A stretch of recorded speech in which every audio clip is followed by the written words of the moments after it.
Brandon Thurston from Wrestlenomics is up next, and we're going to follow Brandon with John Pollock from Post Wrestling. Thank you, and good afternoon, everyone. But we can't ignore the math, okay? We can't ignore the data. Go on Google Trends, type in your name, then type in mine. You're a straight line. I'm a pyramid. I like the very direct question on that. Television ratings, downward spiral. Buy rates, plummeting. The time is now to turn the math around.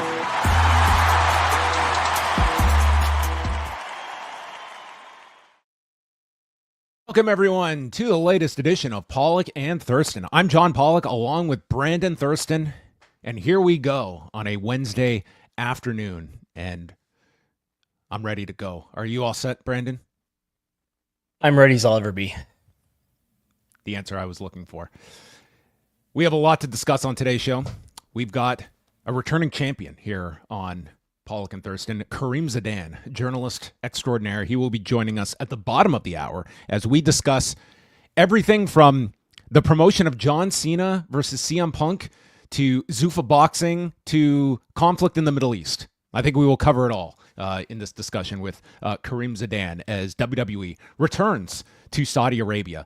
Was there ever a thought in your mind, Brandon, that this venture over to Saudi Arabia could ever have been in doubt over the bombs dropped by the U.S. in Iran? Did you ever think that there would be a pause to this tour coming up this weekend?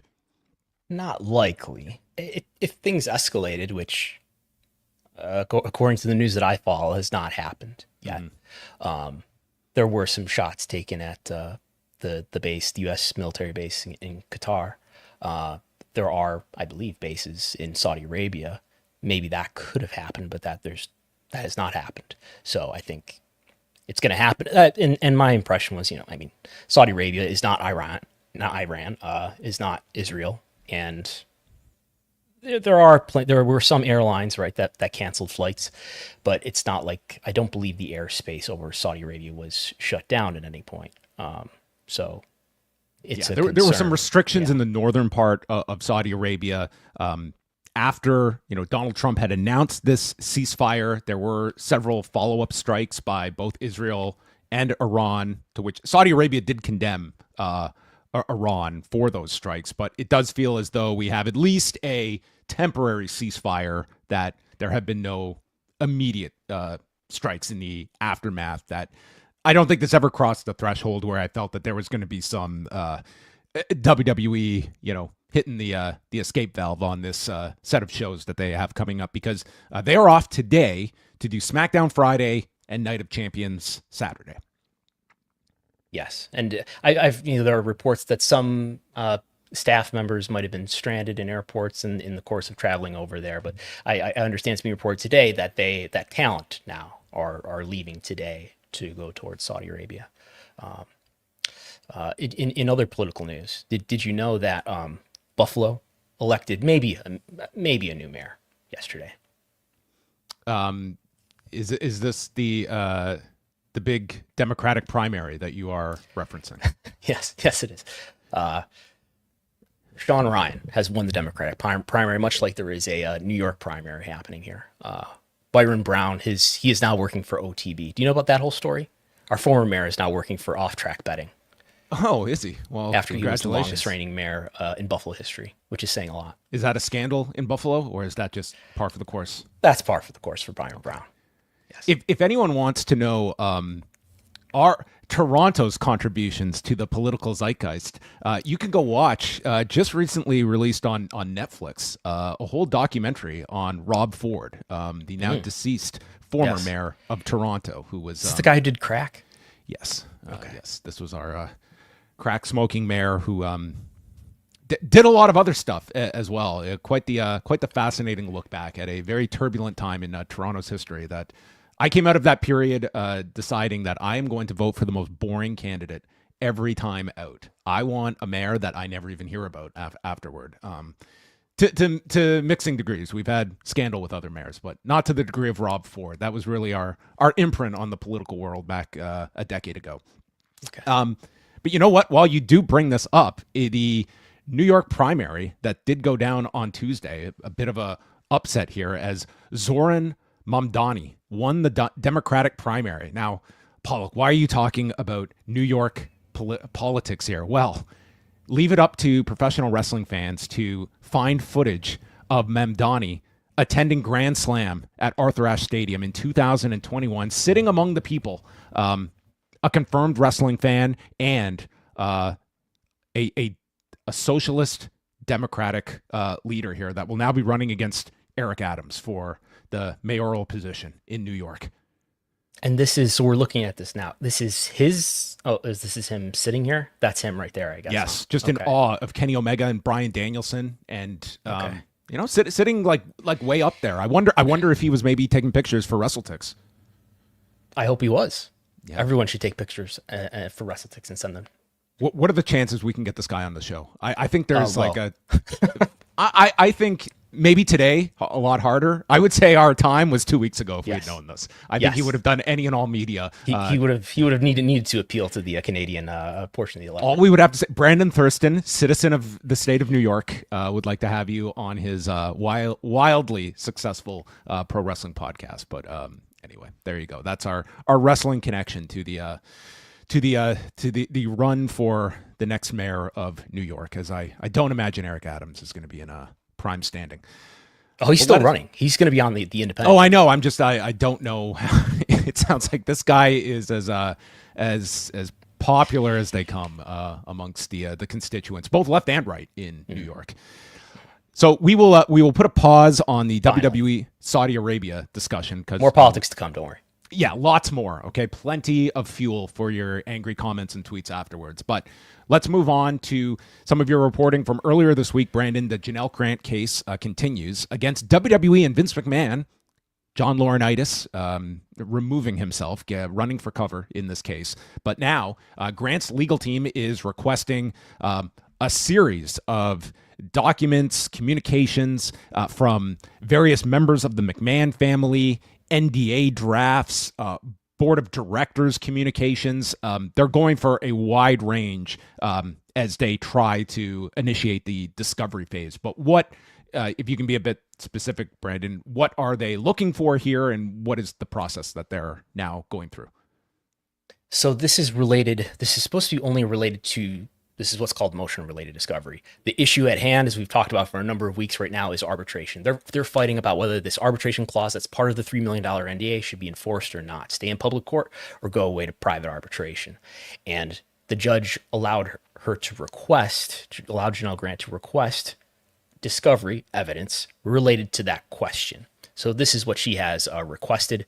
The filing also notes that these parties, the defendants and the plaintiff attorneys, met the prior Friday and could not come to an agreement, no surprise, about what kind of discovery would be allowed to be disclosed. So she's requesting a lot of things that are related to the NDA, documents sufficient to show the identity of each individual who participated in the drafting, communications between WWE or Vince McMahon related to this, all drafts of the NDA, also Ms. Grant's complete employment file at WWE, but she's also requesting, as you mentioned, all board materials from January 1st, 2019 to January 30th, 2025, all minutes of board audit committee, minutes of the board audit committee from the same time period, all documents of communications between the defendants on one hand and an Endeavor and the other concerning the disclosure of litigation liabilities from 2019 to 2023. What I'm getting at is I think there's going to be some pushback, and they're going to be allowed to file their pushback, the defendants will, next Monday. So this was expected. This was the deadline this past Monday when this was filed, and the deadline for the defendants to say, we oppose these discovery requests is going to be this coming Monday, where I imagine maybe among other things, they're going to say this is not, these requests that you're making are not related to the arbitration issue. We've seen minutes related to these board meetings become a part of the shareholder lawsuit that is in the Delaware Court of Chancery, which we've been following on and off as developments have come out of that most recently. So it looks like some similar evidence. What the plaintiffs have also said, what Grant's attorneys have also said, is that all of this evidence has already been checked over for privilege. It's already been disclosed as part of the SDNY potential criminal case, which has resulted in no charges to date. It's all been, it could all be provided immediately. It's all ready to go. You don't have to delay and drag your feet on this. So the expectation will be that WWE and Vince McMahon are going to oppose this. And what is this ultimately in the hands of Sarah Russell to determine like what the next step of this is? Because it seems a foregone conclusion that there will be opposition to all of these requests, or at least most of them. Yes, and they're also asking for a delay on the motions that Grant would have to make. They want all the discovery before she has to say this is why it shouldn't go to arbitration. But yes, it'll be up to the judge, Sarah F. Russell. Grant is also requesting all communications between Linda McMahon and Vince McMahon, all communications between Dr. Kolker and Vince McMahon and WWE. Something I mentioned, I think, last week is that between this and what we've talked about before, the case against Dr. Kolker, the petition for bill of discovery at the state level, this could all result in her getting quite a bit of evidence and then maybe getting sent to arbitration, but still having a lot of discovery that's part of the public record, presumably by then, if that's what happens. One of the big challenges of discovery or one of the big challenges of arbitration, especially for a plaintiff, is that there's little to no discovery that you can do because you don't have a court to order people to hand stuff over. Well, we will await what the response is from Vince McMahon and WWE. Maybe they'll say, Great idea. You've made it very specific. Here are all of the documents. Does that have a 1% chance of occurring? Unlikely. And we did get a comment from Grant's representatives noting that W. McMahon had the opportunity to voluntarily provide discovery and they refused. That's referring again to the meeting that the attorneys had on Friday, and the defendants did not volunteer any information or did not without having the court get involved, agree to provide anything. Yeah, the statement that they provided to us at Post Wrestling as well goes on to say they claim the NDA and its arbitration clause are enforceable, but resist any attempts to investigate whether Ms. Grant was coerced into signing it. Facts that go to the heart of its enforceability. They can't have it both ways. Today we ask the court to allow that discovery to proceed. Ms. Grant deserves to have the facts about her case. So that can be read up at postwrestling.com with an in-depth breakdown from Brandon Thurston. And just to add, at this point, it could be more substantive when she does file her opposition to their motions for arbitration. But so far, she's just saying that Grant was under duress. And that's why this NDA should not be validated. The NDA was also, they're saying, part of criminal activity, which they're saying that based on the appeals court ruling that we have, where the appeals court, as a result of the SDNY potential criminal case, the appeals court reviewed this ruling from the lower SDNY court that said, oh yeah, this communication that Vince McMahon and likely Jerry McDivitt had, that was not subject to attorney-client privilege because there was what's called the crime fraud investigation. It looks like you were doing something illegal here, so you don't get attorney-client privilege for that. So again, Grant is saying that this was done in the course of criminal activity. Again, nobody's been charged with any crimes. However, that's what they're saying so far. Over the past week, Stephanie McMahon put out her latest podcast, and her guest was Nick Khan. So great guest coordination on part of What Is Your Story by Stephanie McMahon. And Stephanie McMahon or Steph McMahon? Yeah, this is interesting because the branding is Steph McMahon, although yes. I feel she is constantly referred to as Stephanie on this show. So, I mean, that is up for interpretation. We are going to go with Stephanie. Is that a unanimous decision on our part, or should we cut it in half? That's fine. Okay. Here is Nick Khan and Stephanie McMahon and the topic of Vince McMahon being brought up. My dad tells the story that he was oftentimes beaten by various boyfriends, etc. That were with his mom. He grew up in a trailer park, and he would always stand up for his mom, and he would take these beatings. And one time he tells the story that he was beaten with a lead pipe and left in a ditch to die.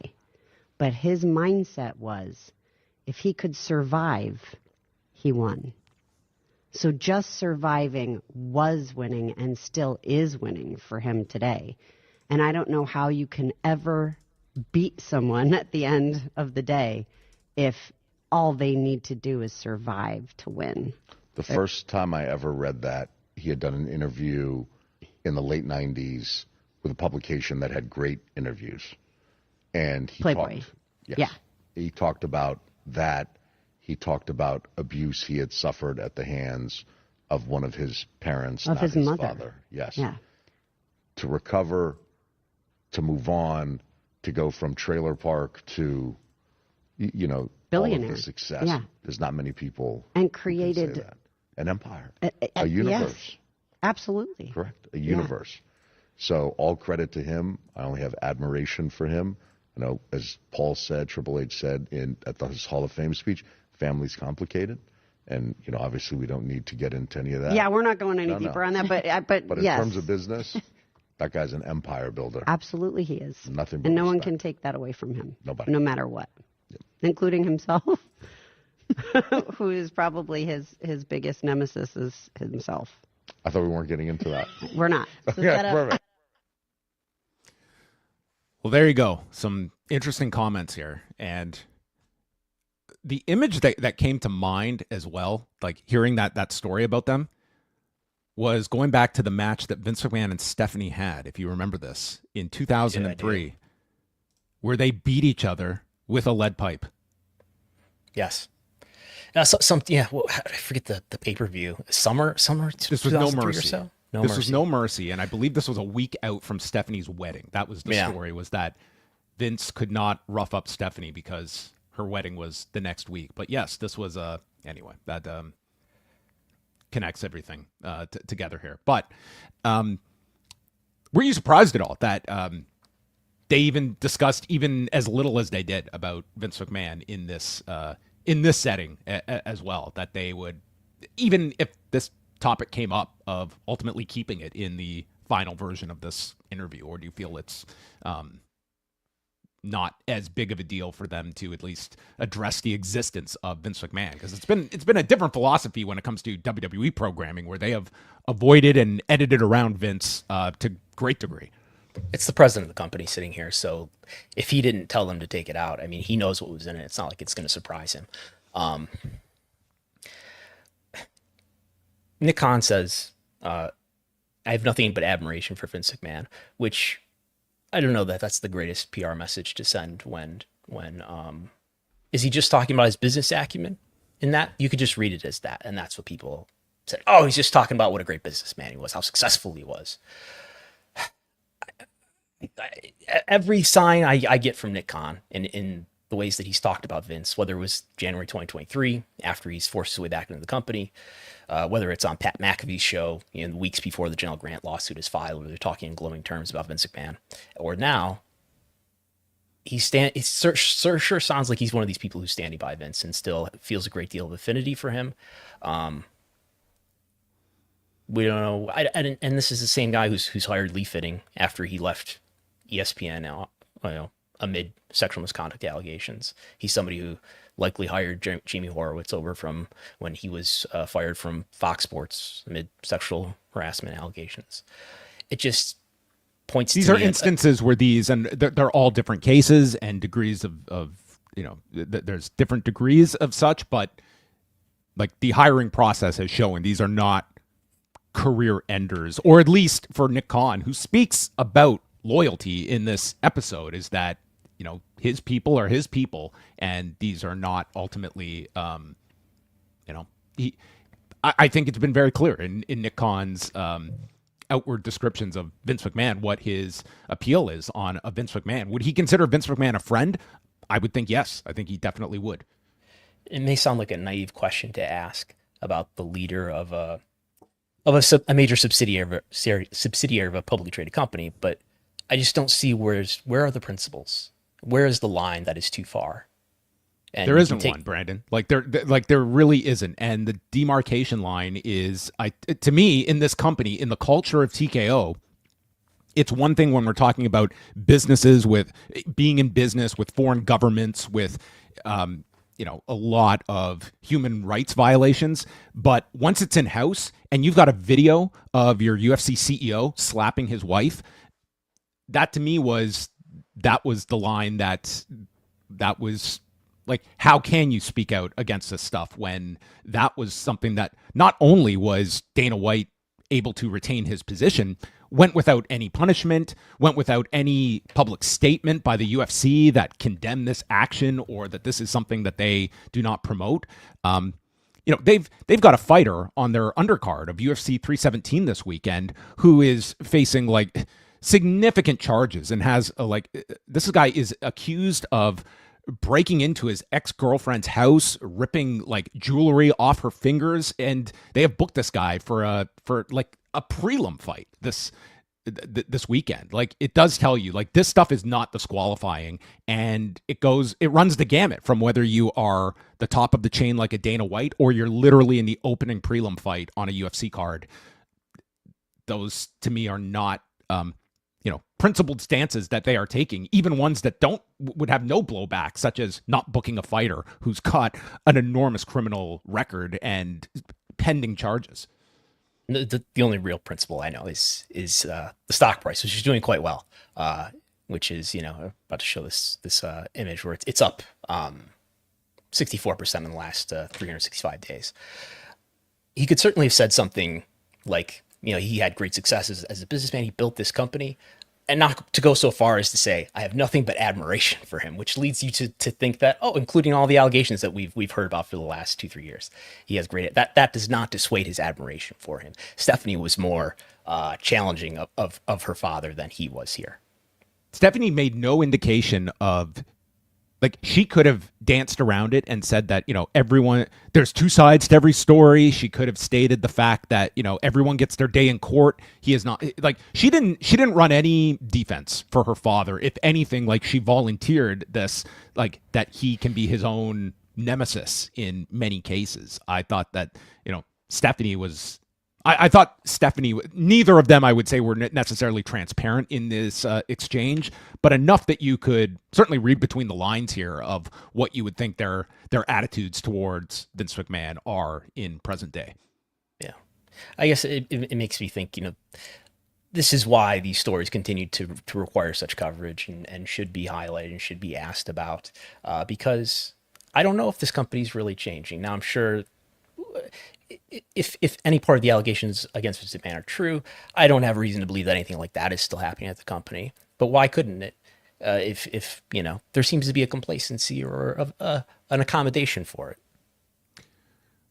Would you ever accept a loan from Nick Khan? I think that would be a bad idea as someone who reports on WWE. So whatever loans I've given, everyone's repaid them. But you never expected the money back? Never mention it. Never expect it, never even really want it back. And what I'll say to them, they're usually younger people who are struggling, or sometimes, older people who you've been close to for a long time. I'll say, hey, listen, it's between you and me. There's no interest on it. Don't tell anybody. If you have the means to pay it back, pay it back. If you don't, no problem. But if you have the means to pay it back and you don't, just know that I'll remember it. And they've all paid it back, and that's a credit to them. So here you go. Who's he giving loans to? People that are, in need of a helping hand. But I mean, if that wouldn't give you a bit of a pause that, hey, if you have the means to pay it back and you don't, just know I'll remember it. Make you an offer you can't refuse. Yeah, but no interest on these loans. Yeah. So anyway, did you get through most of this interview, or did you seek out an hour and 40 minutes of stuff? I did not spend an hour and 40 minutes listening to this. There are ways around that, in this. Yes. 2x speed, I know. You can get through this in a lot quicker fashion. But there you go. That was Nick Khan, a rare interview these days. Not a man that is too front and center all the time. That seems to be, at least not to the degree he was, I would say, in years past, but making an exception for Stephanie McMahon. All right, let's go through a few other things here. We have a couple of minutes here before we are joined by our guest. Tony Khan was at over in France for the Cannes Film Festival and sat down with Yahoo Finance and did an interview that got a bunch of attention. So here is Tony Khan talking about AEW's performance on cable since streaming on Max at the beginning of the year. Feels like 2025 is, in a lot of ways, the best year we've had. I mean, we're having a great... Well, how big is the biz? How many sales do you bringing in? I mean, is it making money? Like, what do you? Yeah, we're doing fantastic. This was a huge year for us. We grew the business so much with the simulcast. Gotcha. We brought in new audience with Max and streaming, but also we've been able to grow our cable audience year over year. Frankly, that cable and satellite and growth in cable. Who's doing that? Well, honestly, us, because a lot of people thought when you start simulcasting AEW on Wednesday nights and Saturday nights, oh, okay, well, a lot of people, they're still going to watch the show, but people are going to migrate to streaming. Well, actually, our cable audience, when we started simulcasting, went up, and we have a great audience on Max streaming every week, too. So we have been able to do that, and we've really maintained and grown a great audience over the years. AEW, we say it's where the best wrestle, and I really believe that's true. I think we have the best roster of wrestlers in the world. That was Tony Khan talking about AEW's performance on cable up year over year. Question mark. Well, Is that true? You tell us, Brandon. He said year over year. Year over year. What does that mean? We can parse that in a moment. So Dynamite is down year over year in total viewership by about 20%. This is from a week ago, but 1 week isn't going to change it greatly. The demo. What about the demo? The demo's down like 37%. But what about Collision? Yeah, Collision's down about 26%. What about Collision? That was in the demo. What about total viewership? It's down 17%. So there's really no way that what he's saying could be true. Now it's true that in the end of Q4, right when the simulcast started, viewership didn't immediately decline. There's no evidence that there was this big cannibalization effect that resulted from people having the option to watch on Max, that they moved from TBS or TNT to watch it on Max. There's no evidence of that suggests there was at least immediate cannibalization. But to say it's up year over year, unless you have some definition of year over year that the Merriam-Webster dictionary does not agree with, then it's not true that cable viewership is up. Now, is with the addition of Max viewership, is viewership up if you include that? Maybe, but I don't know. We don't have any data on that, and I question if he's got data on that. I think that's, like the Max streaming viewership. Obviously, that's a major caveat to all of this. In terms, if you are just looking at present performance for AEW for the year, if we're looking at, as we're coming up to halfway through 2025, is AEW, what is their performance relative to the fourth quarter of last year when it did feel like this was a bottoming out period for AEW from a lot of different factors. Yes. And so I was doing some research to look at, I think what people, especially AEW fans, probably want to talk about is and would you say from watching the show that since the new year, the product feels different significantly? Yes. Compared to 2024? Yeah. Yes, I would. Yeah. And if you're a big AEW fan, you might want to say, well, I feel that way too. And that has to be resulting in the increase of popularity across the brand and across all the metrics. We've kind of talked about this in earlier weeks, so I decided let's really take a look at it. And I looked at, let's look at the rank. That's the thing that compares Dynamite to the performance of TV generally. And we do see this rank. I've got this broken out by weekly ranking for Dynamite and P1849, which is data that we get from Programming Insider, and we do see in the second half of in like Q2 or so, it is climbing. And if we look at just the straightforward viewership, we do see since the end of the year, it's climbing a little bit despite Max viewership. Is it up year over year? No, because as you can see back in 2024, it was much higher throughout the year. Is it at the level it was at in 2023? Certainly not. But it does seem to be climbing. Now, what about attendance that is not affected by all these new forms of media? And attendance and we're not even including the Arena Mexico attendance, whatever that was, whether it was 14,000, whatever it was. Dynamite attendance in most of this new year and through the present, this is a mathematical upward slope that I could draw here. And this is not just one metric. It's not just one splicing of data, but this is across TV and attendance in different ways of looking at it. That's a preponderance. That's at least three things. And that is moving in the right direction. Boom period, no. As popular as it was a year ago, probably not. But moving in the right direction, which is not something you could say until roughly now. And something that was hard to fathom as 2024 was coming to an end, and it just felt as though both companies were going in opposite directions, and it seems as though, WWE has certainly not curtailed, at least attendance-wise. We can look at other factors like Netflix, for instance, but overall, it does feel as though there is a lot more momentum on AEW's side, but I think that has to be tempered. We are not talking about them turning the clock back to 2022 or, as you said, even a year ago. Yes. And let's be fair to Tony Khan. He may not know what his ratings are year over year, but, as the year was ending last year, I think it was, I was saying, I think somebody else should be in charge of creative, because I just don't know of any moment in history where the same person in charge of creative has overseen a decline in popularity metrics like we're seeing here, and then been able to turn it around. And this is not recovered, but moving in the right direction. All right, we are going to change our focus back to the WWE's return to Saudi Arabia, which is coming up this Friday and Saturday, and it's going to be headlined at Night of Champions by John Cena and CM Punk, with one of the more interesting promotional devices that they have used, incorporating Saudi Arabia into CM Punk being forced that if he wants this title shot, he has got to go to Saudi Arabia. Match like this, you're going to follow me to Saudi Arabia. And we're going to do it at Night of Champions. Ball's in your court, hero. I use CM Punk's rebellious nature and sociopathic self-confidence to back him into a corner, where now, if CM Punk really wants to take this, he has to admit to himself that he's a hypocrite.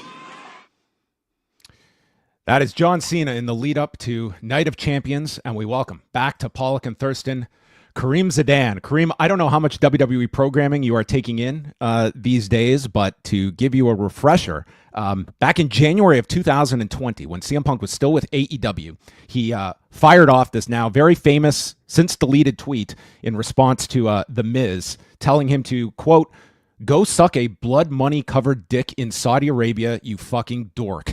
This was subsequently deleted, and now, since CM Punk has come back to WWE, beginning in 2023, he has never gone on one of these shows in Saudi Arabia until this weekend, and a lot of his fan base has pushed back on this of, not just the fact that there was almost an inevitability Punk would have to do one of these shows, but that the WWE has turned this into a portion of the story, almost presenting Saudi Arabia as this compromising territory that Punk has to overcome his hypocrisy to get this title match. And it is, to me, more so surprising that WWE would opt to go in this direction on screen.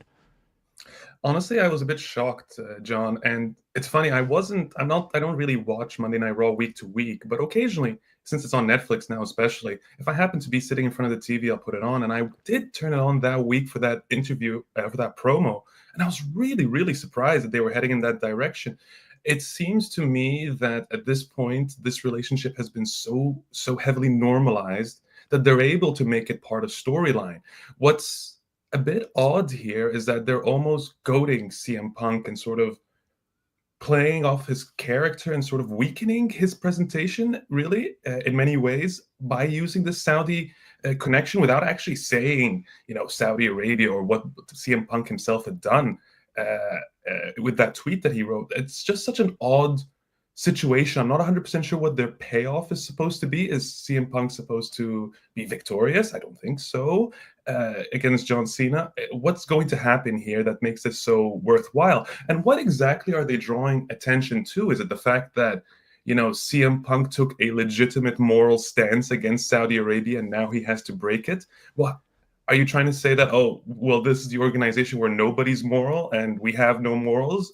What is the point here? I don't quite understand. All that I see here is that this relationship has been heavily normalized and that nobody has any issue with sort of pointing out and really showcasing the fact that you're heading back to Saudi Arabia. Yeah, I think it raises a lot of questions about what the ultimate intent is for, because I don't think there's any squaring away that they have positioned it that, in fashion, like the CM Punk character has had no rebuttal to this, no explanation, nothing. I mean, they could save that for Friday when the show is in Riyadh.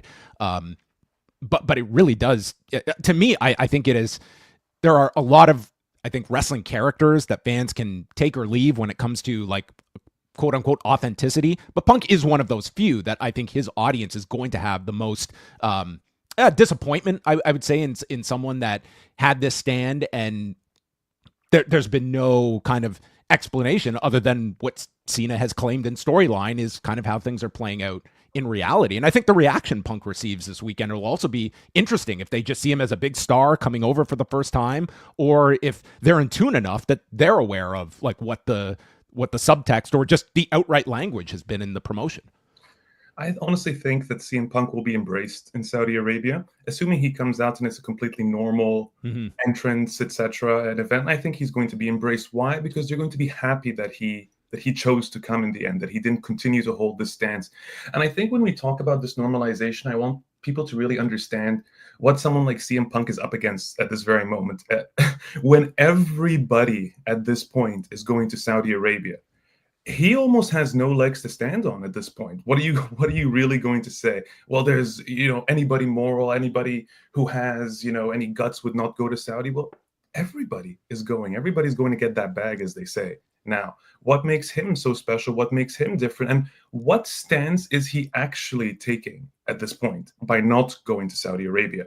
And I bet all those thoughts are going through his head, and that's the kind of pressure you will face when literally everything around you is going to Saudi Arabia, right? So this doesn't surprise me. We've even seen this, and this jumping ahead a little bit, but we've seen this with Ari Emanuel.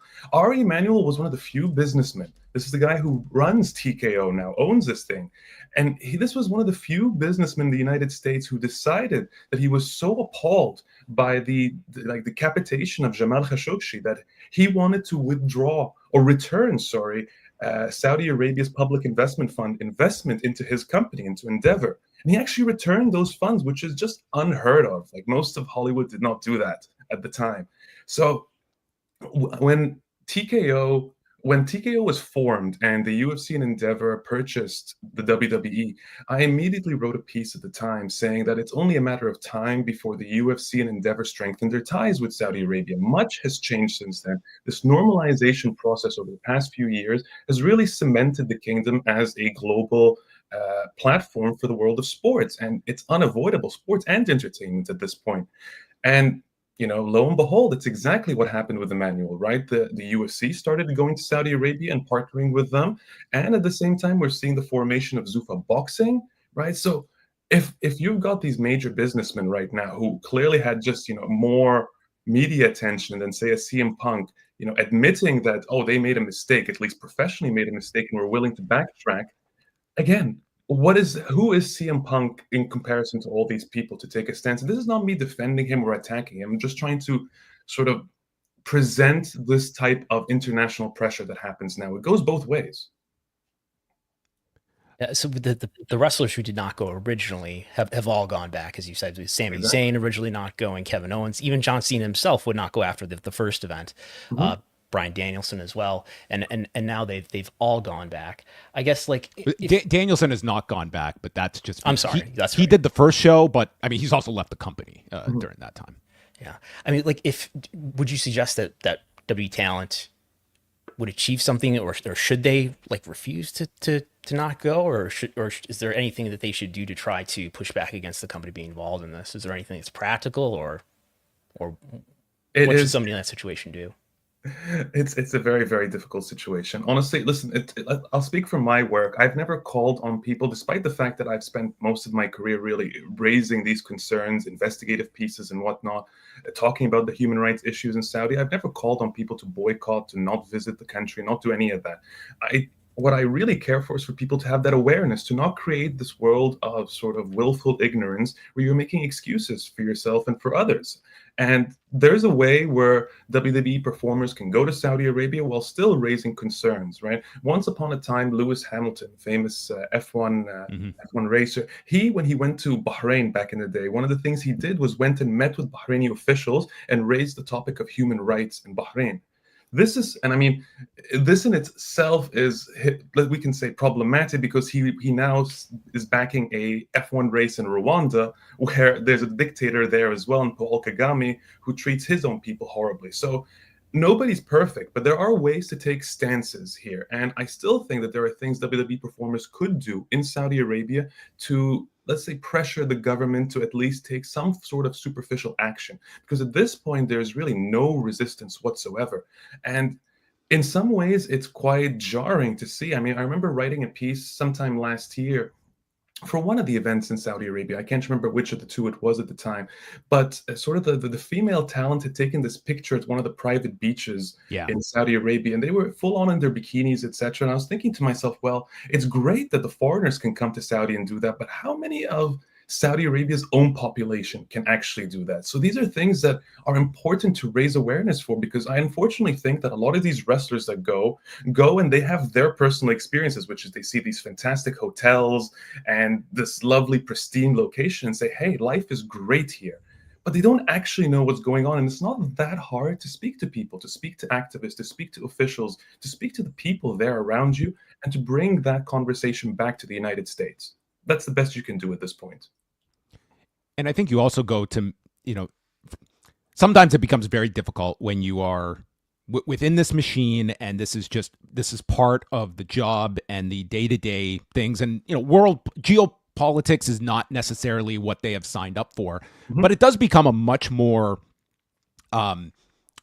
real situation when it is directly impacting yourself. And there are a couple of performers on this weekend show that were on the tour back in 2019 when there was a holdup with the flight getting out of Saudi Arabia. Like, that was a real issue. You had family members online very concerned about their partners that were over there.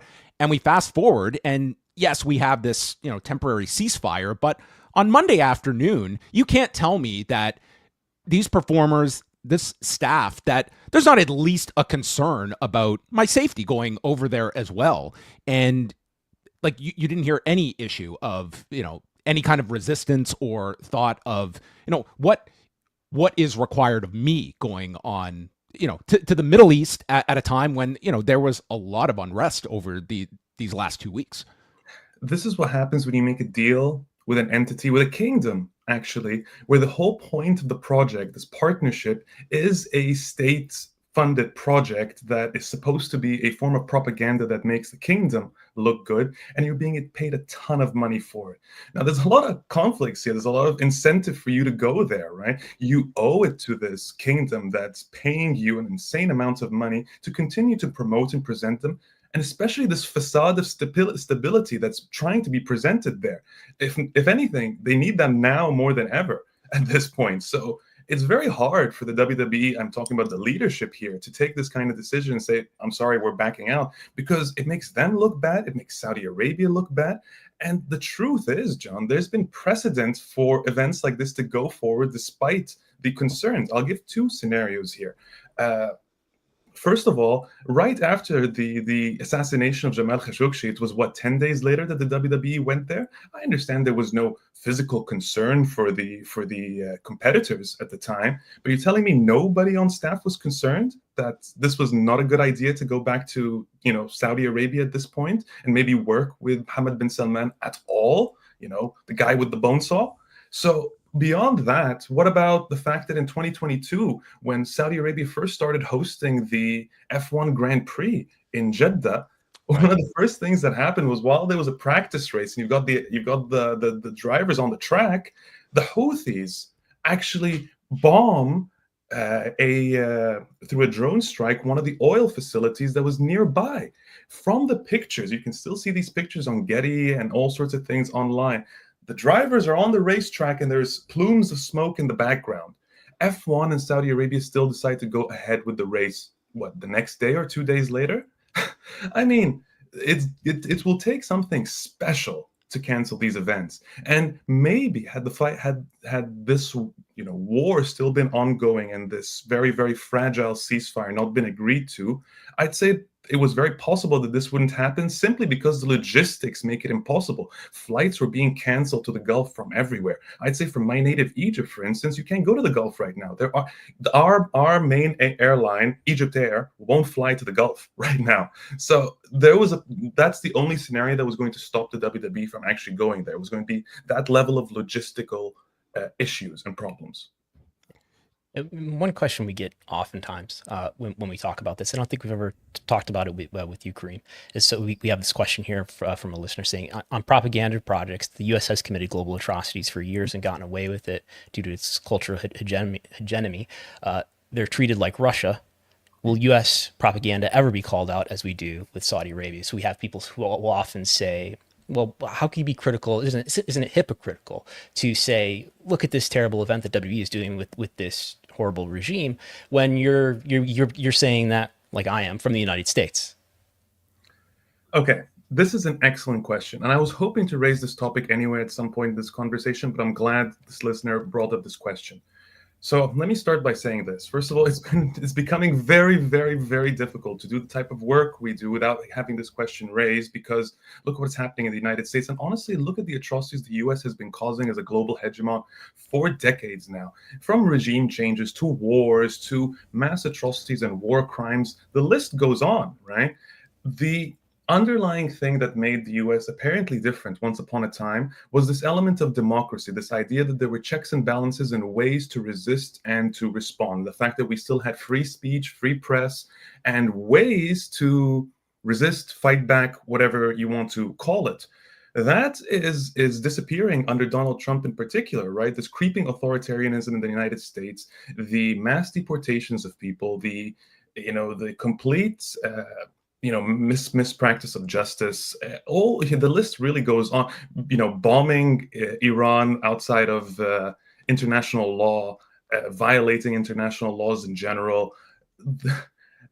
It is as important to write about the states and to call out the human rights, the human rights abuses in the United States as it is anywhere else at this point. That's something I do. I write about as a matter of fact, I write about Trump, I think, more than I write about any other world leader to this point. I think it's because it's this important to do so. You can't address these issues without, if we're talking about the influence of sports and politics, and especially in the world of combat sports, Donald Trump is an essential part of this, and his partnership with the UFC has helped to reshape the United States, both its culture, its society, and its politics, right? It's an impossible topic to avoid, and I have no interest in avoiding it.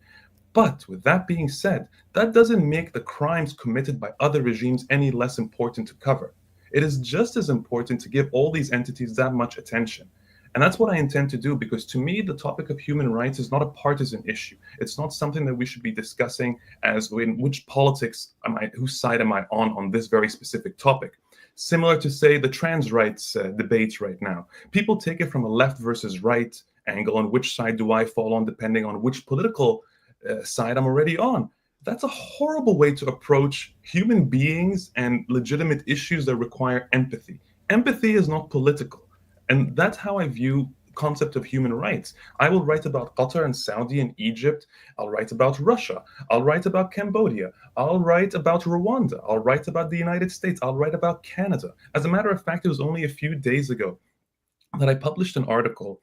It was really half an article that also connected to my Guardian piece I did in 2022, which was right after the FIFA World Cup at the time, where I implored my colleagues, my fellow journalists, my fellow sports reporters, that I'm glad that you had this sort of zeal to report on Qatar and the human rights abuses and the migrant labor exploitation that was taking place, but please don't let off now and continue maintaining this kind of zeal when you're reporting on the upcoming World Cup, the 2026 World Cup in the US, Canada, and Mexico. And I listed all the different human rights abuses taking place in all three countries, saying it is entirely important that we continue to do this type of reporting. We've crossed the Rubicon and we can't go back.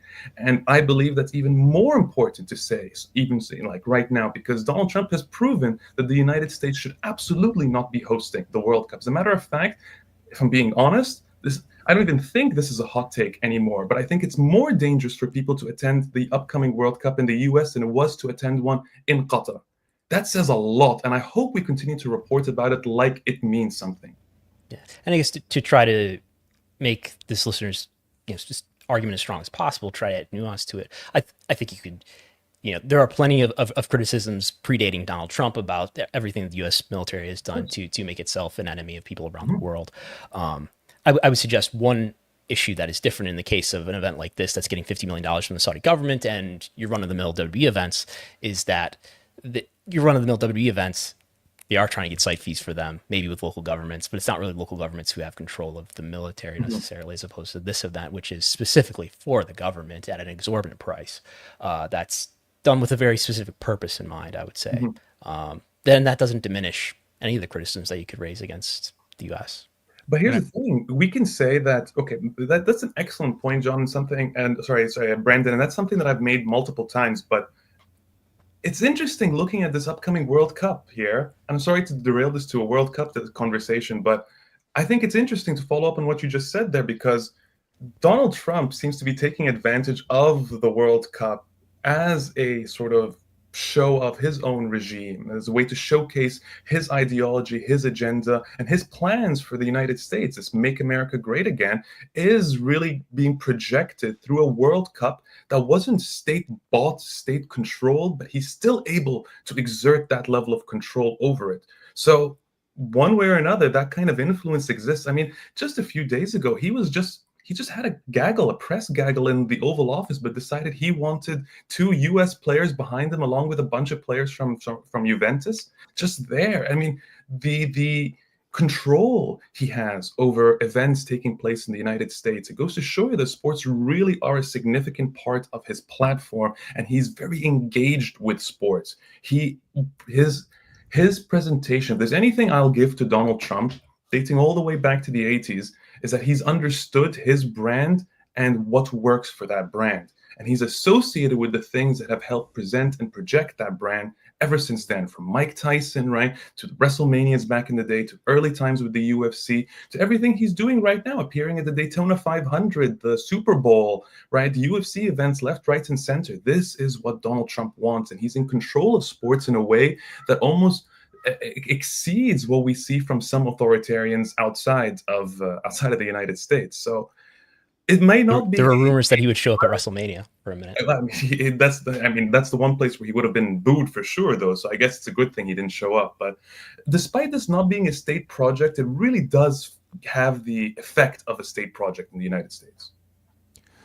I also wanted to get some of your thoughts now that we're several months into this announcement of what has now been dubbed Zuffa boxing, but of course this is hand in glove with Turki Al-Sheikh, who has been a pretty seminal figure within boxing going on for several years now, and how you have viewed the coverage of Turki Al-Sheikh's overseeing of trying to disrupt boxing. And it seems as though you have this guy that has literally purchased Ring Magazine as an extension of a mouthpiece for his promotional entities as well. I mean, where do you kind of come down on reporters that are just we're covering the fights and what are the big events coming up versus a figure here who literally, as the New York Times reported, there is a wing of the prison for dissenters of Turki Al-Sheikh. If you're a person who covers Turki Al-Sheikh by starting by saying His Excellency Turki Sheikh, congratulations. You're a fucking coward. You don't deserve to have a pen in your hand. You don't deserve to be a journalist. That's really, I think that summarizes my viewpoints on this. The truth is that Turki Sheikh is a horrible human being, right? This is a true henchman for the Saudi crown prince, and somebody who has exerted that influence, that control, that power in Saudi Arabia. And it's somebody who if as a businessman, I would hate to do business with somebody like that, because who knows what comes from it? Who knows where that agreement goes? But he's also somebody who realized that after multiple failed attempts to secure a sport where he can sort of rise through the Saudi hierarchy, because he's competing against people like Yasser Rumayyan, right? Like the chairman of the Public Investment Fund, of Live Golf, that's a very powerful figure too. that's his rival technically. And Turki Sheikh would have always been secondary in this, just the entertainment czar, had it not been for boxing, because really he failed in the world of football, right? It starts in Egypt with my club Al Ahly, which he tried to purchase once upon a time, and Al Ahly fans thought this was so hilarious that they chanted him out the building during one of the football games, including lots of insults towards his mother. Turki Sheikh hated that so much he actually started a separate Egyptian football club, named it Pyramids FC, just so to compete against Al Ahly. Eventually, he ended up getting out of the Egyptian market entirely and hasn't been back since. But he went on, tried to buying other football clubs and investing in small things. His first success was the WWE, but it was really boxing that he's been able to sort of cement and rebrand himself as this extraordinarily influential visionary in the world of sports, right? And it's because boxing was a failing sport at this point, right? Like there was a lot of issues. There were still great fights taking place, but the sport had reached such a strange space where the promoters were far too powerful. A lot of the big fights that fans wanted to see weren't being made, and it was easy for him to jump in, throw a lot of money at the sport, and make a difference. And now, again, this is the same thing that Saudi Arabia achieved when it purchased Newcastle United FC. It purchased a loyal fan base that it was able to convert into its own fans eventually, right? Once I've seen plenty of Newcastle United fans, they're like, hey, we're doing well, we'll take that blood money. That's the vast majority of what they'll say. And boxing is the same thing. Say, hey, I get to see the fights I love. This sport was corrupt as hell before that. Now it's not. Now I get to see these fights. All of them get paid. Great. We'll take Turkey. And yeah, it's so easy to come in, but he didn't just do that and sort of earn that goodwill and fan approval. He wanted complete, utter control of the sport, which is where the Ring magazine comes in, because once you have that and you have a mouthpiece, well, the prestige you're seeking, now you can present it for yourself. You have your own mouthpiece, you have your own way to tell your story. And that's what Saudi Arabia's always wanted. Control of the global narrative, more than the concept of sports washing, more than anything. It's soft power, it's state prestige, and it's control of the global narrative. They have really secured that in so many ways. And Turki Sheikh's encapsulation in the world of boxing really summarizes what Saudi Arabia has done on a much, much larger scale, right? And the truth is, he's also doing it with elements of intimidation and by just forcing his way onto the stage, right? We've seen, to the point that we've seen very bizarre things like the Saudi Arabian national anthem being played at boxing events in London, England, ahead of God Save the Queen as well, which just has never really happened before. But it's great ways for the Saudi government to really say, hey, we're here and we're in control of this. And it's so subtle sometimes, but they're getting so good at doing stuff like that. And it becomes a really, this relationship that has to coexist between Turkey with Dana White. Like if you go through the reporting of Nate Wilcox, who we've had on the show, like it seems like Nick Khan is kind of like the broker here. But like you're talking about very contentious personalities behind the scenes that everyone has to be on the same page here, and there may be conflicting visions that, I mean, have even come out when, Turkey and Dana White are on with Pat McAfee, and you have Dana, we'll announce a date when we're ready, and boom, Turkey just like gives out the date right away. Like just a simple example like that. You see two people here who have, they're not used to having any kind of a person that is going to filter them, or like they are the final voice. I don't know if that's I don't know if that's necessarily true. I've never seen Dana as a leading figure, by the way. I mean, he's never been, right? Sure, he's you can call him what you want, the fight impresario, the head honcho, the whatever, but he's never really been the brains or the person in charge behind anything. You had the Fertitta brothers when it was the Zuffa era. You have Ari Emanuel, right, who was in charge of Endeavor when Endeavor bought the UFC. That was the real brains behind the operation and its expansion. Same with Mark Shapiro, etc. It was not Dana White. Dana White's just a figurehead. And Dana White in this case is still just a figurehead. If anybody thinks he's a legitimate boss here, he's not. He has no say He is the figure that Turkish Sheikh brought on to add an added level of legitimacy to this facade, to this presentation. But Turkey is in control. Turkey's floating the money. What does Dana actually have to offer here, apart from his own brand, his own sort of contentious, aggressive brand? He has nothing. He's not floating the money. He doesn't own any of these companies. He's not worth anything special. So it's important for people to understand that the reason Dana White gets along with all these people is because he understands he is second. He's the number two. He's never the number one. Same with Donald Trump. There's a reason why he didn't get a blow up with Donald Trump the way Elon Musk did. Because he might have an ego, but he understands when he's somebody's bitch. And Dana White is Donald Trump's bitch, just like he's Turkey's bitch. So I don't know if that will be a headline that makes it to the Ring magazine We'll isolate or not. that. We will see. Karim, as we wrap up here, just taking like a step back, like we've had you on a lot of different times over the years. As we currently stand now, did you ultimately believe that this would be, like, you have to look at if we are going back to the announcement of this deal with WWE in 2018 and where it has grown and how they have been able to use combat sports that you've really been at the forefront of explaining, like, that as the most effective tool. Has it been more effective than you believed it could be? Like, when you look at where things are today, it's a far cry from where we were in 2018. And I think that there was a lot more of a concern about this. And now it's like, this is baked into the recipe of consuming WWE content, and by extension, TKO, that has now branched to Azerbaijan. And like, this is the playbook. This is the playbook, unfortunately. I never thought it would get to this. I thought that the extent of the type of stories I would cover in combat sports would always sort of, touch on the absurd. Things like Ramzan Kadyrov, let's say. The stories, as violent and as vicious as they could be, they always felt a little bit absurd, and they also felt distant. Something that wasn't going to really approach us or encroach on the United States in some way.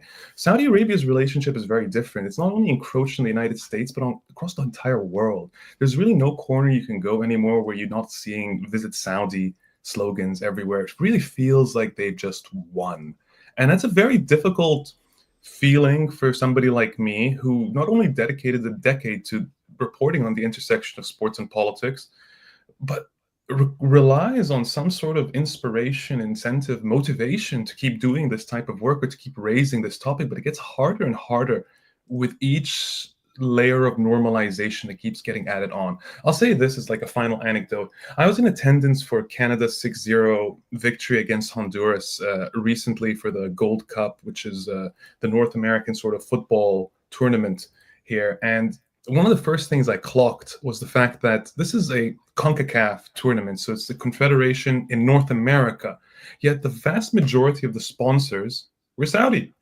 There was Aramco as the official energy partner. There was Visit Saudi, of course. There was, what else was there? There was Riyadh Air, which was the official airline partner, despite the fact that Riyadh Air has never taken to the skies once. It hasn't even bought its fleet of planes yet. It's already the official airline partner for something in North America. And then on top of that, Saudi Arabia was competing in the tournament. Saudi Arabia from the Middle East in a North American tournament. And nobody seemed to find this strange. It's just, oh, that's fine. Saudi's here. And we've gotten so used to the commodification of sports, the corporatization of sports, that inserting nation states into the process hasn't been that difficult for fans to accept and embrace. You're either dealing with super clubs owned by, venture capital funds, or they're owned by nation states. And the same now applies to combat sports. You pick your poison: venture capital or nation states and authoritarian regimes. So I can understand this exceptional feeling of disheartenedness that people have. I understand the people who email me all the time. People like me and Luke Thomas are getting emails from people saying, hey, I'm done with this sport. I'm done. I can't believe what's happened to the sports I love. And I'm seeing WWE fans start to notice the same changes happening, the over-advertising. That's just small little changes in their product that are going to get bigger and bigger and bigger over the years. And this is, I don't know what to do to stop something like this. I don't know what. Thank you. That's a great example right there. This is the breaking point for most fans. The Slim Jim table. We've been watching WWE for how many decades, and well, what is this? What the fuck is this? You know what I mean? Like, what have we got to, guys? Like, it's not even just about the nation states now, but I'm not happy with the products of anything I'm watching at this point. I can't think of a sport that satisfies me at this point without some sort of feeling deep down of heavy disappointment. Well, I really hope people go out of their way to support Karim Zidan's journalism, because sadly, in this day and age, it's becoming like fewer and fewer people that are covering sports at large at this level of detail, and quite honestly takes a lot of simply courage to be reporting on a lot of this, where it has become a lot more in vogue to simply ignore these kinds of stories. But where can people go support your work, Karim? Well, John, like you mentioned, sportspolitika.news would be a fantastic place. That's my personal newsletter and platform where I do a lot of my essay writing and reporting at this point. You can also still find a lot of my work at The Guardian. As a matter of fact, this topic about Saudi Arabia encroaching in the world of football in the United States is actually one of my latest op-eds for the Guardian. Apart from that, just keep an eye out for news, because I have a big announcement that should be coming out in the next couple of weeks. Look at that. He is a master of the tease as well. And you can read some of his recent work, including UFC's debut in Azerbaijan this past weekend, titled Blood and Bullshit, UFC in Baku. So you can check out all of that. Thanks so much, Karim. It's always really educational when we have you on, and I always love having these discussions with you. Likewise, guys. Thank you so much for all the work you do. It's always a pleasure to be here. All right. That was Karim Zidan joining us, everybody. Appreciate the time with him very much. Before we wrap up, was there any more of the AEW popularity that you wanted to discuss? We kind of went over some of the graphs and such, but just putting a bow on that. I mean, there is it has gone beyond just simply the reception that a lot of these shows have been getting, and maybe hitting a peak with last week's Grand Slam Mexico show that was very, very well received. And you are seeing small increments as they build up towards this All-In show next month.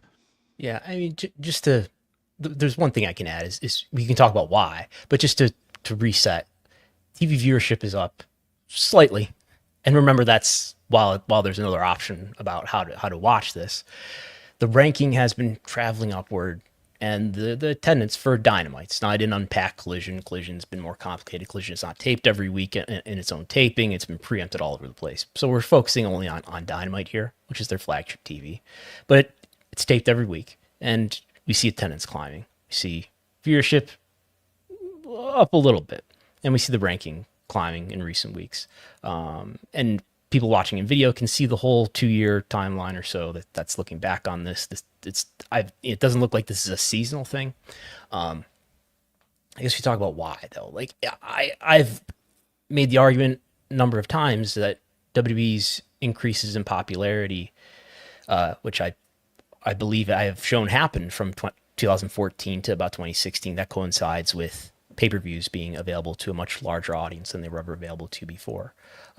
WWE's popularity decline leveling off around 2021 coincides with the timing of those same pay-per-views, that same type of content being available to an even wider audience when we moved to Peacock. So I guess what I'm suggesting here is you've taken your flagship TV shows and you've made them available not to a much wider audience in Max, but it's going from like 65 million homes to like, I would venture to guess 75, 80 million homes maybe. If you were, I know this is probably a rarity, if at all, if you were to sit down and watch Dynamite, are you watching it on television or on Max? I would watch it through YouTube TV. So yes, plain old television would fall into that category. Yeah. While we're on the topic of HBO Max, I'm kind of just forcing this in there. A big recommendation I would give people is that new documentary, Surviving Ohio State. I would say if any of you have followed like the Ring Boy scandal, I think there's a lot of parallels you can draw. This is the scandal that occurred over decades at Ohio State involving one of their lead physicians that was there that was molesting male athletes at the university. And it goes into a lot of interesting sub-themes of why did this? Number one, this was a gigantic cover up. Like they estimate that they did a big investigation into this. The university did with like an independent investigation that there had to have been like 50 people that would have had knowledge of this. And this went on for years and years. This guy was never punished. It was like an open secret. But part of it they thought was just how to talk about, here are these big like amateur wrestlers. How are they victims in this situation? They could just beat up this guy. And it goes into the whole culture about how it becomes very difficult to talk about men that are suffering abuse and how this goes just unchecked for so long, and some real damning evidence against some of the officials that turned a blind eye or just outright lied about what was going on. And I just could not help but watch this and think about a lot of examples of how it extends to the Ring Boy scandal as well, and the impact of like power dynamics that people do not understand in these cases. That any of these wrestlers, I mean, they felt like we are expendable, we are on scholarships, like we were, and they just absolutely, and the shame of it all that these men experienced as well. It's a really fascinating documentary if you want to seek that out. It is on HBO Max in the US to check out. So there you go. Crave in the Crave in Canada. Yes, that's our equivalent. Yes. Another streaming series that I don't think will be covering the Ring Boy scandal, WWE Unreal, which is going to premiere on July 29th. Netflix has announced, for the first time ever, step into the WWE writer's room and outside the ring with your favorite WWE superstars, where the drama is just as intense offstage as it is under the spotlight. They will be releasing 5 episodes, 50 minutes each. This is a co-production of Omaha Productions, NFL Films, Skydance Sports, and WWE, with director Chris Weaver. Eric Powers is the showrunner, and executive producers include Peyton Manning, Jamie Horowitz, Lee Fitting, and others among them. So this will be coming out the end of July. WWE Unreal, maybe the best title they could have come up with. Yes, and as we mentioned, those are producers who are either currently or formerly working for WWE. Yeah, Jamie Horowitz previously with the company, Lee Fitting currently with the company. I wonder what Peyton Manning's. Does he just like look at this and say yes? Well, there's a lot of mixing in there. Like I think Mike Mansuri, who currently works for AEW in a major role, previously worked for WWE. I believe he was involved with Omaha with the Mannings at one point, or maybe That's right. was the McAfee show. Right. Anyway, we'll check that. Do you have any expectations for this series? Do you feel that this will have anywhere near the interest that the Vince McMahon series had, or do you think this is going to be way too niche to a wrestling audience? Because there is that fascination that WWE behind the scenes they are leaning on here that is going to bring people in that may not, like, this is their drive to survive. Like, is this going to have that curiosity outside of your core WWE audience? I think people in our world will talk about it, but I don't see it having everybody wants drive to survive value, but I don't think it's going to have that, and nothing else has.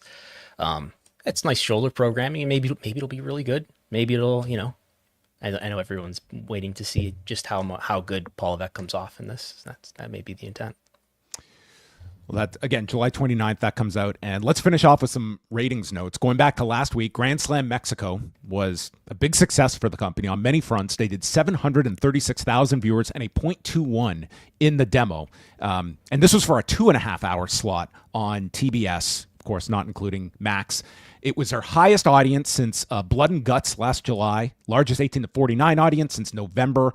But again, those were episodes as well that did not have the Max component to them. So they were 6th on cable Wednesday night, which was led by the College World Series. So this was a really successful show, Brandon, and it was one that, I mean, if you thought that it was going to at all have like a ceiling, this I would say overperformed what I expected this show would do. It did really well. This is their biggest demo, biggest total audience of the year. What do you think was the draw here? I think Arena Mexico was the draw, and I didn't think that was going to be a big difference maker. I think just the idea of the show. I don't think one match, like even Mystico and MJF, I don't look at any Which one did do match. A good quarter hour. Yes, it did do well. But I think it was just the idea of it's AEW going to a different country with the atmosphere was expected to be a big add-on to the show, and I think it was largely just the idea of doing this specialized show in a different market. And certainly, I thought it was going to be a really entertaining show, but I didn't know if it would necessarily do like their best number of the year based on that. So my take from this was, number one, this should absolutely be annual, and I think you can look at, they have really brought up CMLL and by extension Lucha, that there's a big hunger for it that seems almost like it's a more enticing part of the Forbidden Door aspect than New Japan is currently. I think it has to be when you've taken the top attractions from New Japan away and they're just regulars in your company in the form of Okada and Ospreay. Kota Ibushi showing up soon on tonight. TV. Yeah, yes. There you go. So SmackDown on Friday did 1,524,000 viewers and a 0.38 in the demo. So the audience was up slightly. The demo number was identical to the previous week, but they were first on television in the 18 to 49 demo, topping out Roy Scheider in Jaws, the 1975 classic. Have you seen that? I have seen Jaws, yes. You have seen Jaws. What's the movie that you haven't seen? I don't know. That you always complain about. Oh, okay. I'm not sure off the top. There's lots of movies I haven't seen. I've never seen E.T. I've never seen E.T.? Yeah, I've never seen E.T. Yeah, fire me. So they beat out Jaws. Best audience number since April, pre-playoffs, and now they're into the post-playoff period. So I would think AEW and SmackDown as a whole, you would think that they should get a bit of a boost going into the summer now that the NBA Finals are done. Yes. Quick talk about attendance too. Like this was the only SmackDown we've had in Grand Rapids since the pandemic, but they, according to WrestleTix, distributed 10,661, which is greater than any of the other wrestling shows since the pandemic in this location. So these ticket prices are high, but somebody's buying them or getting them for free. It's just what it is. I mean, it's an eat what you kill world. Love it. And then we go to Raw from a week ago on Netflix. 2,700,000 views and 5 million hours viewed. They were 9th globally, 4th in the US, 5th in Canada, and they ranked in the top 10 in 7 countries, including Mexico, Ecuador, UK, Bahrain, and old reliable Bolivia. No India this week for Raw. So drop from last week where they were up to 2.9 million or so. Yes. But yeah. Next week, they're going to be airing several hours earlier with the double taping in Pittsburgh. So Raw's on at 6 o'clock Eastern time. We will see if that makes any kind of notable difference. But this would be the first time they've aired outside of their normal time for a U.S. show. And that's going to be on Monday at 6. Monday at 6. Wow. Okay. That's weird. Yeah. Yeah. You're going to get people to watch it. I guess whenever they turn it on, they watch it. But are they going to watch it to the same degree? If the number is down, we'll know. Yeah. 2 weeks from now. And they're also for Friday. So you will get it normal on the USA Network at the normal 8 o'clock start time. But because we get SmackDown on Netflix internationally, we get SmackDown at 1 in the afternoon. So it will be airing on tape delay in the US from Saudi Arabia. Unless you travel quickly to another country and watch it live that way. Yes, if you decide to get a last minute flight on Air Nord, you could potentially catch SmackDown live if you so desire. But that is all of your news for the week. A thank you goes out to Karim Zidan for joining us. You can follow all of his work, sportspolitika.news. Brandon, you are fast and furious putting out the state of the business, deciding where the trends are, where is pro wrestling going. You can find all of this at patreon.com/Wrestlenomics and subscribe to Wrestlenomics on Substack as well. Yes. All that is what I've been doing lately. I've been doing attendance reports, basically pulling all the attendance data for each passing week from Cage Match, as well as doing the top 100 weekly TV shows to see. And I think that is a meaningful insight in terms of looking into how these shows, the wrestling shows, rank among TV generally. Well, catch all of that. The top 100 shows. Does this include like syndicated shows or like the Big Bang Theory repeats? Only what's available from Programming Insider. So it's only the cable. Well, it's broadcast as well and cable originals. Everything only in prime time. You can also catch Brandon's writing up at postwrestling.com, keeping everyone up to date. Wei Ting and I are back tonight after Dynamite. Where are they tonight? Kent, Washington. They're also doing a double taping tonight in Kent, Washington. You get Dynamite and Collision if you're in Kent tonight. Wasn't Kent this past? Yes, they did so Collision. This is a tape show? No, they were there live on Saturday, and now they're back on Wednesday to do both nights because Collision is airing tomorrow night due to NASCAR on the weekend. So you're getting, Kent is getting 3 episodes in the span of 4 nights. Okay. Yeah. Guess a lot of people hanging out in the Pacific Northwest for the last couple of days. I can't imagine. And I had to look up where that is. That's like right between Tacoma and Seattle. So it's about a half-hour drive from Seattle. So you could say it's the Seattle market. Okay. And you can catch all of our shows up at postwrestling.com or patreon.com/postwrestling. That's going to end things off for us. Thanks to everyone for joining us, and we will be back next week. You can always catch us Wednesdays at 1 p.m. Eastern Time here on the Wrestlenomics and Post Wrestling feeds. Goodbye.